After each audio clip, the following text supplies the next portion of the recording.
Bienvenue à ce nouveau partage dans le nom précieux de notre Seigneur Jésus-Christ. Je vous salue chacun et chacune. Excellent Père de grâce, je bénis ton nom aujourd'hui pour ce partage. Je bénis ton nom pour la grâce, la faveur que tu me fais, que tu m'accordes de partager la bonne nouvelle de Jésus-Christ avec tes enfants. Et merci Seigneur Jésus, merci pour ta mort, merci pour ta résurrection, merci pour tes souffrances qui nous ont permis de nous présenter, d'être rassemblés en ton nom aujourd'hui, d'avoir accès à ta présence, au pavis de l'Éternel par ton précieux sang et par ton esprit. Merci Saint-Esprit de Dieu pour ta présence, pour ton ministère en faveur de ce partage, en faveur de cette exhortation. Merci pour ton œuvre, ton ministère, pour chaque personne qui va se présenter, qui va se connecter à ce ministère. Tu connais les profondeurs de chacun et chacune de nous. Tu sais ce dont chacun et chacune a besoin. Agis dans le nom précieux de notre Seigneur Jésus-Christ. Amen. Amen et Amen. Alors, chers frères et sœurs, aujourd'hui, je vais partager la parole de Dieu avec vous, ce que Dieu me met à cœur aujourd'hui pour partager avec vous. Alors, pour commencer, je vais introduire en disant la capacité de lion. Un lion, c'est qu'il est un lion, n'est-ce pas? Un lion ne se pose pas la question s'il est un lion avant de rugir. Avant, dans une situation donnée, quand il sent le danger, il ne se pose pas la question quelle est la puissance, à quelle vitesse il peut aller, quelle est la puissance en lui qui peut lui permettre de courir. C'est-à-dire qu'il ne se pose pas ces questions. C'est inné en lui, de la même manière qu'un poisson ne se demande pas est-ce que je peux nager. Non, il sait qu'il doit nager, il sait que la capacité de nager est en lui et il nage tout simplement. Et il met cette capacité qui est en lui en action selon la situation. Parfois, il va aller plus vite parce qu'il sent un danger. Parfois, il va prendre son temps parce qu'il est en compagnie des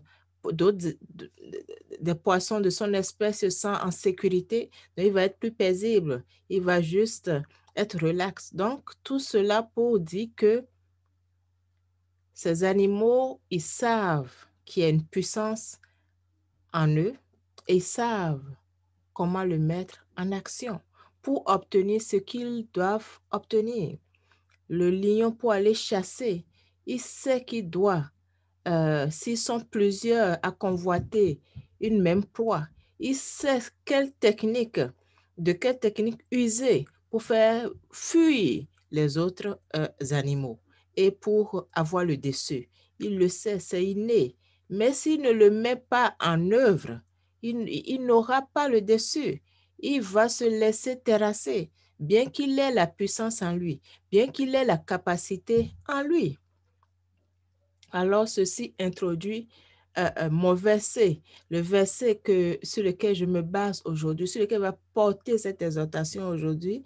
Et comme je l'avais dit précédemment, que je revenais sur ce verset tellement c'est important de le comprendre. Éphésiens 3, 20, qui nous dit, « Or, à celui qui peut faire, par la puissance qui agit en nous, infiniment au-delà de tout ce que nous demandons ou pensons. » C'est la version Louis II. Et la question que je veux que tu te poses aujourd'hui, que tu notes ces questions pour pouvoir y réfléchir à la fin de ce partage, que ce ne soit pas un partage de plus. Toi, est-ce qu'il y a une puissance en toi? Toi qui m'écoutes aujourd'hui. Quel est ce degré? C'est à quel degré la puissance est à quel degré? Est-ce que tu l'as à 10%, à 20%? Tu dois être capable de le savoir selon la manifestation avec laquelle tu opères. La manifestation de cette puissance en toi, si elle est en toi, tu dois être capable de dire, elle opère, elle n'opère pas, elle opère un peu, elle opère grandement. Tu dois le savoir. Et ce degré, est-ce que tu le mets en œuvre ou tu l'as et tu ne la mets pas en œuvre du tout? Voilà les questions auxquelles nous allons répondre aujourd'hui et avec lesquelles tu vas pouvoir travailler par la suite avec le Saint-Esprit pour pouvoir grandir et croître dans la connaissance de Jésus-Christ. Amen. Pour que sa grâce et sa faveur te soient multipliées. Amen. Alors le verset sur lequel a l'honneur aujourd'hui, le verset sur lequel se base cette exhortation aujourd'hui, ce partage, c'est Éphésiens 3, 20, qui dit, je vais lire maintenant une autre version, la version de Dabi qui dit, or à celui qui peut faire infiniment tout, plus que tout ce que nous demandons ou pensons, selon la puissance qui opère en nous. La puissance qui opère en nous. Et une autre version dit, selon, or à celui qui, par la puissance qui agit en nous avec efficacité, peut faire infiniment plus que ce que nous demandons ou pensons. Ce verset, je l'ai tellement récité moi-même, comme un perroquet quasiment, en pensant que c'est selon la puissance de Dieu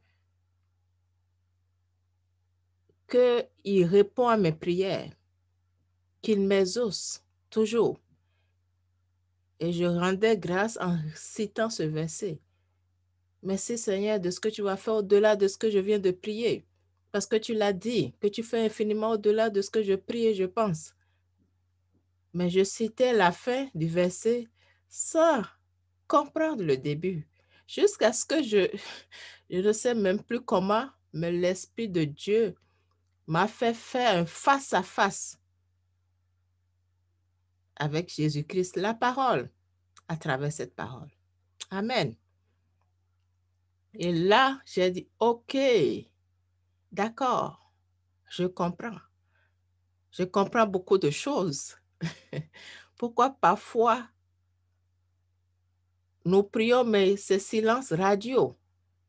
On se dit, mais Dieu n'a pas entendu. Oui, il a très bien entendu. Dieu a très bien entendu, mais il attend que ta puissance, toi, en toi, se mette en œuvre parce qu'il va réagir. Il dit qu'il va faire selon la puissance qui agit en toi par rapport à la situation, par rapport à pourquoi tu as prié, la puissance qui est en toi. D'abord, est-ce qu'il y a une puissance? Parce que c'est premièrement la question. S'il n'y a pas de puissance en toi, il n'y a rien qui peut opérer. OK? Et maintenant, s'il y en a une, mais elle est à quel niveau? Parce que dans chaque situation, nous avons besoin de mettre la puissance que nous avons besoin de mettre en action diffère. Il y a des situations d'urgence où la puissance que nous devons mettre en action doit être au maximum, c'est-à-dire ce n'est pas le temps de s'amuser, tu dois envoyer, c'est-à-dire on doit se mettre en action, c'est comme un lion qui sent le danger. La manière dont il détale n'est pas pareille. Quand il voit un autre lion s'approcher de lui, il sait que c'est une espèce pareille à lui, il n'est pas en danger. Ce n'est pas pour lui causer du tort, ils sont ensemble, ils se connaissent. Mais si c'est une autre espèce qu'il connaît être dangereux, qu'il connaît venir combattre une proie, convoiter une proie, il va opérer une autre puissance. Il va opérer, la réaction ne sera pas pareille. Donc, nous devons comprendre toutes ces choses. Parce que dans le danger immédiat, là, la parole que tu dois envoyer ne sera pas pareille qu'un danger, que quelque chose qui est pas plus grave que ça, quoi. Si nous ne comprenons pas ces choses, nos vies, bien qu'étant en Christ, vont être très, très pénibles. Alors que tout est accompli. Tout est accompli. Parfaitement, à la perfection. Jésus-Christ a tout accompli. Le précieux sang a coulé 7 fois, le chiffre de la perfection, pour que la plénitude que nous que la plénitude, notre plénitude en Christ, la plénitude de celui qui remplit tout en tous, elle soit parfaite. Aucune imperfection, rien de brisé, rien de manquant. Voilà le salut que nous avons en Christ. Amen. Alors voilà aujourd'hui, c'est très important pour que tu puisses croire que cette année 2021 ne se termine pas comme les autres années, mais que tu ailles de gloire en gloire, que tes sentiers aillent croissant, resplendissant. Au nom de Jésus-Christ. Amen. Pour comprendre la puissance qui agit en nous, ok, mais quelle est cette puissance qui doit être en nous et par la suite, nous devons la mettre en action. Elle doit agir avec efficacité, elle doit agir. Nous devons la mettre en action. Et Dieu va répondre selon la puissance que nous avons mis, cette puissance qui est en nous et qui a été mise en action par rapport à la foi qui est en nous. Quelle est cette puissance? Ça veut dire quoi? De quoi on parle? Pour la comprendre comme il faut, allons voir allons dans le contexte du verset.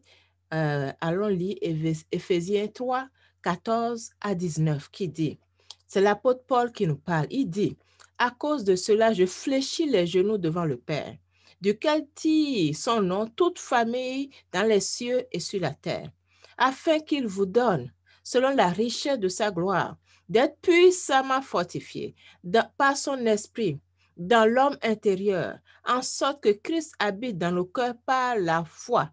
Donc, nous savons déjà que la puissance dont il est question dans ce verset, c'est la puissance de Jésus-Christ, la puissance du Saint-Esprit, de son esprit. Afin que Christ habite dans vos cœurs par la foi, afin qu'étant enraciné et fondé dans l'amour, retenons le mot amour, ok? Vous puissiez comprendre avec tous les saints quelle est la largeur, la longueur, la profondeur, la hauteur. Connaître l'amour de Christ qui surpasse toute connaissance en sorte que vous soyez remplis jusqu'à la plénitude de Dieu. La plénitude de Dieu, c'est la puissance de son esprit en nous. Rempli de la plénitude de Dieu, c'est être rempli de la puissance de l'Esprit Saint. Et être rempli de la puissance de l'Esprit Saint a un rapport avec ce que l'apôtre Paul a dévoilé dans les lignes précédentes, connaître l'amour de Christ. Cet amour qui surpasse toute connaissance, et c'est vrai. L'amour de la croix, l'amour dont Dieu nous a aimés, jusqu'à livrer son divin Fils à la croix pour nous, surpasse toute connaissance. L'amour qui a amené Jésus-Christ à accepter toutes ces souffrances pour nous, à accepter être frappé, giflé pour nous, être brisé, humilié pour nous, être couronné d'épines. Laisser sa couronne de gloire pour une couronne d'épines. Laisser tout ce qu'il avait pour venir prendre tout à notre place. Prendre le salaire de nos péchés à notre place, être cloué à notre place.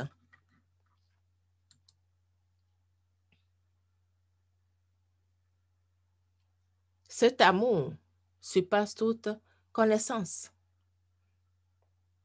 Et voilà le lien. Nous serons remplis de la plénitude de Dieu, dépendamment de la connaissance, de la révélation que nous avons de cet amour, l'amour de Dieu manifesté par la puissance de la croix, manifesté par la mort et la résurrection de Jésus-Christ. Parce que c'est cet amour, c'est la manifestation de cet amour qui a donné la croix, qui a donné la mort et la résurrection de Jésus-Christ. Alors la puissance qui est en toi est en relation avec ta connaissance de cet amour. Je ne parle pas d'une connaissance intellectuelle. Révéler ici, quand je dis la révélation que tu as de la puissance de la croix, révéler, la définition biblique, c'est dévoiler, mettre à nu, découvrir.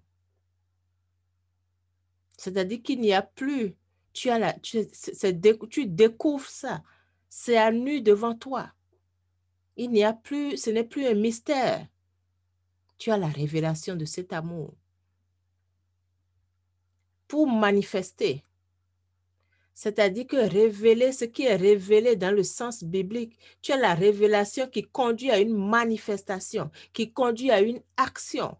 Tu ne peux pas avoir la révélation de la puissance de la croix, la révélation de l'amour de Dieu manifesté par la croix sans une action, sans que ça produise une action tangible, sans que ça porte un fruit, des fruits tangibles dans ta vie et à travers ta vie. Si c'est le cas, ça veut dire qu'il n'y a pas de révélation. Il y a juste une connaissance intellectuelle, mais il n'y a pas une révélation. Il n'y a pas la découverte qui produit l'action, la découverte qui porte le fruit. C'est ça la révélation. Et quand je dis manifester, manifester, c'est faire paraître, montrer, devenir, paraître. Donc, ça peut être, le fruit peut être dans notre vie à nous, personnellement, ça peut être un caractère, le fruit peut être dans notre vie, dans notre personnalité, ou ça peut être un fruit à l'extérieur de nous. Un changement dans notre vie, mais qui n'a pas rapport avec nous personnellement, qui n'a pas rapport avec notre être, ou ça peut être avec nous personnellement, avec notre être. Je donnerai des exemples tantôt pour pouvoir mieux expliquer, que vous puissiez saisir le fruit que ça peut porter, la manifestation, que la découverte, la révélation, le dévoilement de l'amour de Dieu manifesté à la croix pour nous peut avoir comme fruit, peut porter comme fruit dans nos vies ou à travers nos vies. Amen. Alors, on a vu, c'est quoi? Quelle est cette puissance dont Éphésiens 3, 20 parle, qui doit être en action en nous? Premièrement, il faut qu'il y soit, c'est-à-dire la révélation, la découverte, la mise à nu de l'amour de Dieu manifesté à la croix pour nous, en la mort et à la résurrection de Jésus-Christ. Ensuite, quand nous avons la révélation, quand on a la révélation, ça produit absolument, inévitablement des actions. Il ne peut pas y avoir révélation sans manifestation, sans rien. Une révélation produit toujours un fruit, toujours. Sinon, ce n'est pas une révélation. Amen.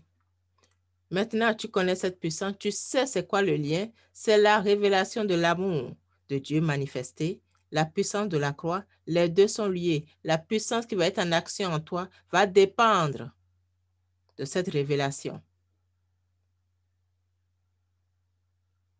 Et c'est tout à fait biblique parce que les deux sont en accord. L'esprit et le sang sont en accord. La puissance de la croix, la puissance en arrière de la puissance de la croix, c'est l'esprit, la puissance du Saint-Esprit de Dieu. Donc, les deux sont en accord. Tu ne peux pas avoir la puissance de Jésus, la puissance de la croix, hors de la puissance du Saint-Esprit. Les deux sont en accord. Et le Saint-Esprit est là pour parler de Jésus-Christ. Elle est là pour élever Jésus-Christ, pas quelqu'un d'autre. Alors le degré de puissance qui va être en action en toi dépend du degré de la révélation que tu as de l'amour de la croix. C'est proportionnel. Et Jean 3,16 nous dit, « Car Dieu a tant aimé le monde qu'il a donné son Fils unique, afin quiconque croit en lui ne périsse point, mais qu'il y ait la vie éternelle. » En d'autres termes, notre degré de révélation sera notre degré de révélation que nous avons de l'amour de Dieu manifesté pour nous par la puissance de la croix, à travers la puissance de la croix, à travers la mort et la résurrection de Jésus-Christ, sera proportionnelle à la puissance du Saint-Esprit qui agira en nous, que nous allons mettre en œuvre à travers notre foi.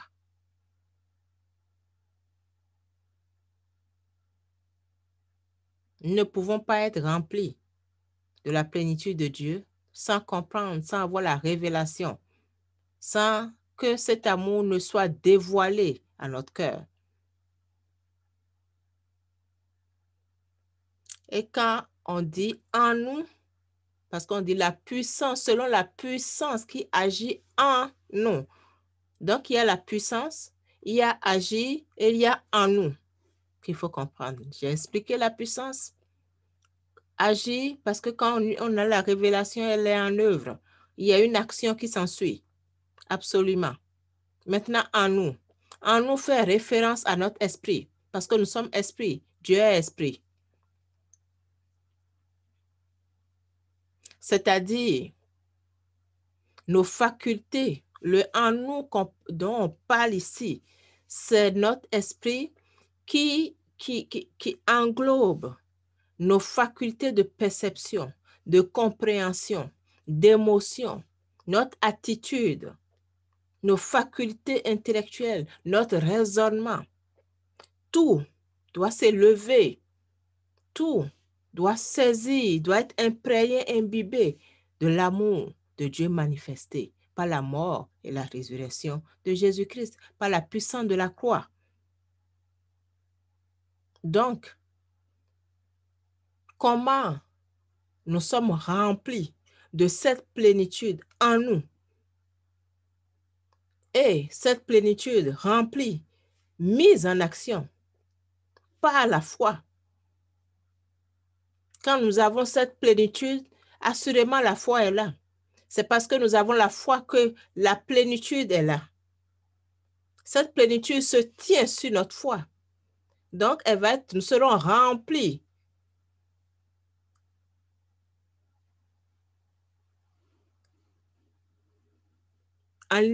C'est un lien direct avec notre foi. Et si nous sommes remplis, cette foi est en action. Il n'y a pas autre mesure. Si nous sommes véritablement, réellement remplis de cette plénitude, automatiquement, elle est en action. D'une manière ou d'une autre, elle est en action. Elle doit être en action. On n'aura même pas à réfléchir.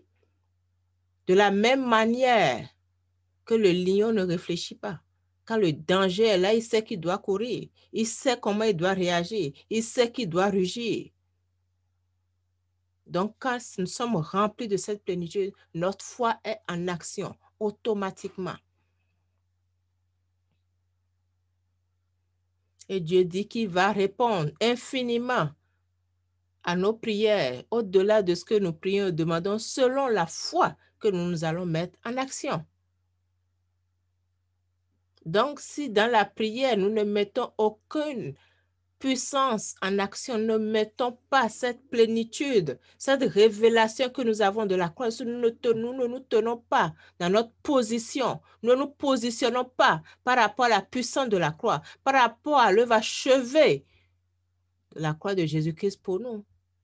Mais Dieu dit qu'il ne répondra pas, parce qu'il va répondre selon la puissance que nous allons mettre en action. Amen. Alors, comment je mets cette puissance en action? Peut-être tu te poses cette question. Oui, j'ai la révélation. Oui, je sais connaître cet amour, mais comment je la mets en action?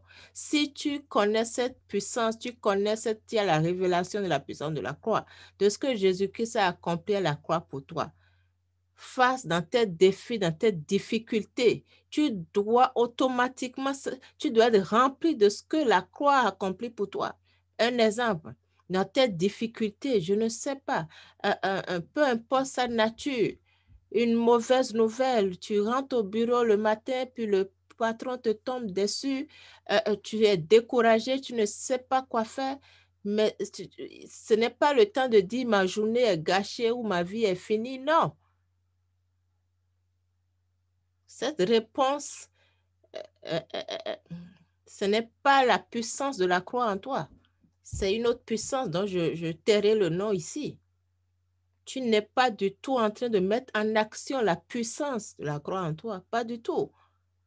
Dans ta situation, tu dois te souvenir d'Ésaïe 4, 5 à 6, qui dit cependant, ce sont nos souffrances qu'il a portées. Oui, ce découragement que tu as, il l'a déjà porté. Il a déjà été découragé quand il a été faussement accusé. Dans le jardin de Gethsemane où il a angoissé jusqu'à ce que des grumeaux de sang sont sortis, il a déjà été découragé, angoissé à ta place. Ce sont nos souffrances qu'il a portées. Il les a portées une fois pour toutes. Ce n'est pas il a porté il y a 2000 ans et c'est fini. Non, à chaque jour, c'est la foi, c'est une marche quotidienne de chaque instant, seconde après seconde avec Jésus-Christ. Donc, il les porte à chaque instant, chaque douleur qui va venir, chaque souffrance qui va venir, il les a portées. Donc, tu dois être imprégné de la puissance de la croix pour chaque instant de ta vie. Ce n'est pas le dimanche à l'église, non. Ce n'est pas dans des réunions de prière, non. Ce n'est pas quand on est en train de louer, de chanter Jésus vit, Jésus. Non. C'est à chaque instant, au bureau, partout, dans l'auto, partout. La croix doit être devant ta face, la croix devant moi, qui n'échoue jamais, qui a tout accompli. Il dit, ce sont nos douleurs dont il s'est chargé. Il s'est déjà chargé de toutes mes douleurs. Présentes, futures, celles que je ne sais même pas qui vont venir. Jésus-Christ les a déjà, il s'en est déjà chargé. Le prix est payé. Le prince de paix a payé le prix pour que je puisse avoir sa paix. Ça ne se passera pas ainsi, je ne me laisserai pas décourager, non. Caché en Jésus-Christ, j'ai la paix de Jésus-Christ à jamais. Aucune peine, aucune situation, peu importe sa nature. Ça ne veut pas dire que la situation disparaît, non. Elle est toujours devant moi, mais je vis, je marche dans la paix de la croix, dans le triomphe de la paix de la croix, avec assurance. Parce que le prix est parfaitement payé. Par conséquent, je vais trouver dans mon cœur des sentiers tout tracés pour la solution. Parce que la parole de Dieu nous dit, celui qui se confie en lui trouve dans son cœur des sentiers tout tracés. Il a dit, sa bouche l'a ordonné, son esprit va le rassembler. Le Saint-Esprit va se mouvoir pour une solution, pour un arrangement, pour restaurer ma paix, que je puisse garder ma paix. Donc, c'est comment tu réagis dans cette situation qui explique comment tu as mis ta foi en action pour que Dieu réponde à ta prière, à ta situation. Est-ce que tu t'es souvenu que Jésus-Christ a été frappé? Le verset continue dit, et nous l'avons considéré comme puni, frappé de Dieu et humilié, mais il était blessé pour nos péchés, brisé pour nos iniquités. Le châtiment qui nous donne la paix est tombé sur lui. Et c'est par ses maîtrises que nous sommes guéris. Le châtiment qui nous donne la paix est tombé sur lui. Le châtiment, peu importe le châtiment qu'il faut pour que je puisse avoir la paix, c'est déjà tombé sur lui. Il les a déjà portés. Est-ce que tu l'as vu le porter? Pas au passé, à chaque instant. Tu dois savoir que Jésus-Christ, le châtiment, il a déjà eu le châtiment à ta place. La paix est pour toi. Rentre dans sa paix à chaque instant. Peu importe la situation. Même si la situation n'est pas résolue encore, tu peux être dans la paix de Jésus-Christ. C'est ainsi que tu mets la puissance de la croix en action. C'est ainsi que tu entres dans l'œuvre achevée de la croix de Jésus-Christ. Ça ne veut pas dire que la croix, il n'y a plus aucune situation malheureuse qui va arriver, il n'y a plus aucun défi, il n'y a plus rien qui va t'apporter de la peine. Mais tu choisis là, tu as le choix, soit de le porter encore ou de rentrer dans le triomphe de Jésus-Christ qu'il a déjà porté à ta place. Amen. Et aussi Romains 8, 32, 33. Lui qui n'a point épargné son propre fils, mais qu'il a livré pour nous tous, comment ne nous donnera-t-il pas aussi toutes choses avec lui? Qui accusera les élus de Dieu? C'est Dieu qui justifie. Amen. Je suis une élue de Dieu. Rien ni personne ne peut m'accuser. Il n'y a aucune condamnation qui soit en Christ. Pour ceux qui sont en Christ, c'est ainsi que je mets ma foi en action. C'est ainsi que la plénitude de la puissance de la croix en moi se met en action dans les difficultés, dans les situations qui me semblent impossibles. Quelle situation va m'accuser? Quelle situation va accuser ma paix? Quelle situation va accuser ma joie? Dieu a dit, qui accusera les élus de Dieu? C'est Dieu qui justifie. Jésus-Christ m'a justifié. Qui? Quoi? Qui dira qu'une chose arrive sans que l'Éternel l'ait ordonné? J'entre dans le triomphe de Jésus-Christ et je parle. Je mets ma foi en action. Je mets la plénitude de la puissance de la croix en moi en action. Mais elle doit être en toi. Tu dois avoir la révélation. Pas juste une lecture. Et elle est quotidienne. Ce n'est pas le matin ou à des moments donnés, elle doit être à chaque instant. Tu dois être imprégné de ça. Même quand tu te réveilles la nuit, tu dois savoir qui tu es par rapport à la puissance de la croix, par rapport à l'amour de Dieu qui a livré Jésus-Christ à la croix pour toi. Voilà. Quel est le Christ qui vit en toi dans tes difficultés? Est-ce qu'il y en a un? Et à quel degré il vit dans les situations difficiles? Quel est le Christ qui vit en toi? Oui, ça disparaît.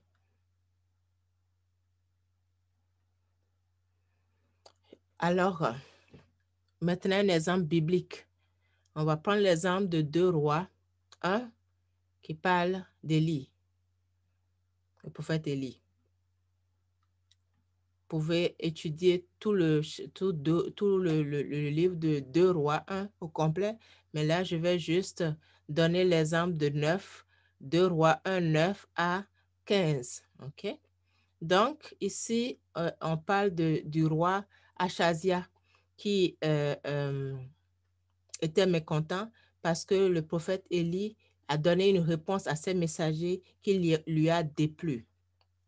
Donc, le roi a envoyé vers le prophète Élie par la suite 50 de ses hommes, 50 de ses messagers. Donc, le verset qu'on commence au verset 9 de Roi 1, 9 commence et dit, il envoya vers lui un chef de 50 avec ses 50 hommes. J'ai dit un chef avec 50 hommes. Donc, ce chef monta auprès d'Élie qui était assis au sommet de la montagne et lui dit, homme de Dieu, le roi a dit, descends. Élie répondit au chef de 50. C'est merveilleux. Si je suis un homme de Dieu, que le feu descende du ciel et te consume, toi et tes 50 hommes, et le feu descendit du ciel et les consuma, lui et ses 50 hommes. Waouh! On voit ici la foi en action. On voit ici la puissance dans un homme en action. Un homme de la même nature que nous. Hein. Ce n'est pas un surhomme, non. C'est un homme de la même nature que nous qui dit, si je suis un homme de Dieu. Est-ce que toi, tu t'es déjà dit ça? Est-ce que si je suis un enfant de Dieu, que cette situation, est-ce que tu as déjà dit ça? Si je suis un serviteur de Dieu, si je suis un appelé de Dieu, si je suis une servante de Dieu, si je suis un enfant de Dieu, que il a dit, il n'a pas demandé, Seigneur, est-ce que je peux dire ça? Oh, Père, est-ce que j'ai le droit? Non. Il n'est pas allé prier, non. Il n'a pas dit, je vais jeûner, voir qu'est-ce que Dieu dit, non. Il a dit, parce qu'il sait qu'il y a cette puissance qui est en lui, il en a la révélation. Et il l'a mis en action. Il dit, si je suis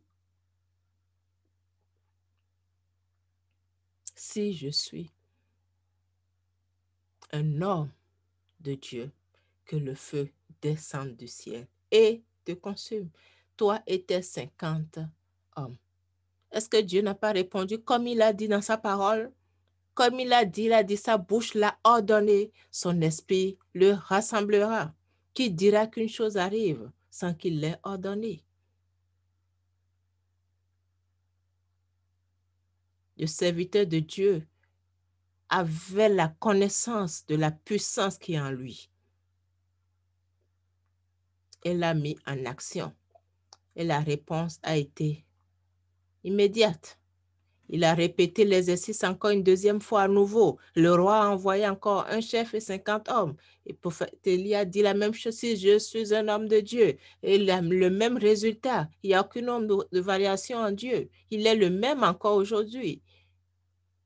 Et la troisième fois que le roi a encore envoyé un chef et 50 hommes, le chef même a fléchi les genoux devant le prophète Élie et a dit: homme de Dieu, que ma vie, je te prie, et que la vie de ces 50 hommes, tes serviteurs, soit précieuse à tes yeux.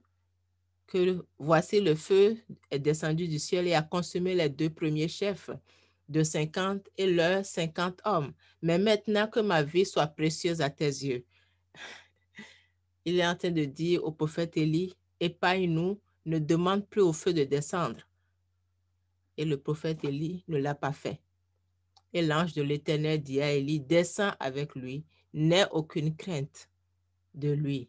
Élie se leva et descendit avec lui vers le roi. Il est allé voir le roi par la suite. Donc, cet exemple pour dire que c'est ça. C'est exactement ce que ce verset Éphésiens 3, 20 nous dit, que le prophète Élie a mis en action. La puissance qui était en lui, il l'a mis en action et Dieu a fait au-delà. Non seulement il a une fois, 2 fois. Et si le serviteur, le messager, le chef n'avait pas fléchi les genoux devant le prophète Élie la 3e fois, le prophète Élie ferait encore descendre le feu et le feu allait les consumer encore. Autant de fois qu'il va mettre sa puissance en action, Dieu va répondre. C'est un homme de la même nature que toi et moi. Mais qu'est-ce qu'il avait de plus? Il avait la connaissance de la puissance qui est en lui et il savait le mettre en action parfaitement. Il savait exercer sa foi. Amen. Alors aujourd'hui, voilà ce que Dieu te dit aujourd'hui. Ce que Dieu te parle, la parole de Dieu vient à toi maintenant. Parce que Dieu fait toutes choses sur sa parole. Que tu puisses maintenant, que la puissance qui est en toi, tu puisses la mettre en action à partir de ce message. Maintenant que tu as un face-à-face avec ce verset, Jésus-Christ est la parole. C'est un face-à-face que tu as avec Jésus-Christ à travers cette parole. Que ta démarche, ta marche par rapport à la croix, ta position par rapport à la puissance de la croix change. À partir d'aujourd'hui, toi-même, tu dois pouvoir dire: le 6 juin 2021, j'ai eu un face-à-face avec Éphésiens 3, 20. Et ma marche avec Jésus-Christ a changé. Elle est allée de gloire en gloire. Les sentiers sont allés croissants, resplendissants. Tu dois être capable de le dire. C'est ça.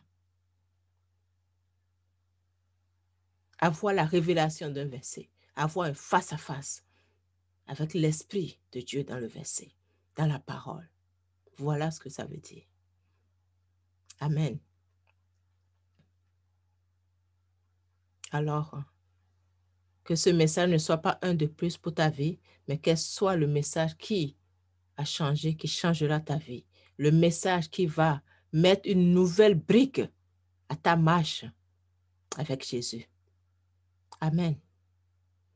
Toi qui ne connais pas Jésus-Christ encore, tu ne l'as pas encore reçu. Tu as entendu parler de lui dans ce message, mais tu ne lui as pas encore réellement donné ta vie. Tu es peut-être chrétien, pas tes parents, mais toi-même personnellement, tu n'as pas encore confessé Jésus-Christ comme ton Seigneur et Sauveur. Ou encore, tu as déjà confessé, mais tu es découragé parce que tes prières ne sont pas exaucées, parce que ça ne va pas. Mais aujourd'hui, la révélation vient à toi pour que tu puisses t'ajuster, que tu puisses comprendre comment marche, comment ça fonctionne, comment la puissance de la croix, comment tu te positionnes, comment tu jouis de la vie abondante en Jésus-Christ, parce qu'il a dit qu'il est venu pour que ses brebis aient la vie. Il est en abondance. Il n'est pas venu pour que tu sois découragé. Tu ne l'as pas reçu pour être découragé, pour être dans des soucis. Non. Pour être comme si tu ne l'as pas reçu, comme si tu ne l'as jamais connu. Il est temps que ça change. Il est temps que tu te lèves. Il est temps que tu te réveilles et que tu brilles de la gloire de Jésus-Christ. Amen. Alors, toi qui ne le connais pas encore, c'est le jour de ton salut. C'est le jour. C'est ton jour de gloire. Amen. Parce qu'il est mort pour toi, par amour. Il a été frappé, brisé pour toi. Il a porté le salaire de tes péchés, il les a déjà portés. Peu importe là où tu es, peu importe ta situation. Ce n'est pas selon tes mérites. Non, il a payé le prix. Parfaitement, peu importe ce que tu auras à faire, le prix est payé. Il a payé le prix totalement à la perfection. Il ne l'a pas fait à moitié pour que tu puisses le compléter. Non, il ne l'a pas fait et attend que tu puisses faire quelque chose. Non, il a payé le prix et il t'appelle aujourd'hui pour entrer dans son triomphe. Il a été frappé à ta place.